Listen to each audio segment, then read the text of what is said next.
we are firstly taking the flights from the flight ops system.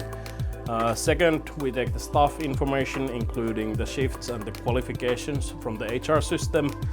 And on top of that, we take the work package and the maintenance information from the maintenance and engineering system, and then put all of them together in one place in the assignment. They say that simplicity is the ultimate sophistication, and in this case I would say it is like that. And that's not even all.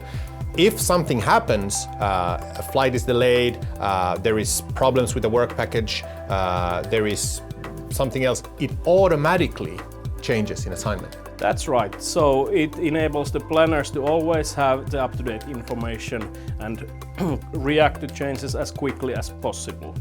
And also that enables the automation for reacting to those changes.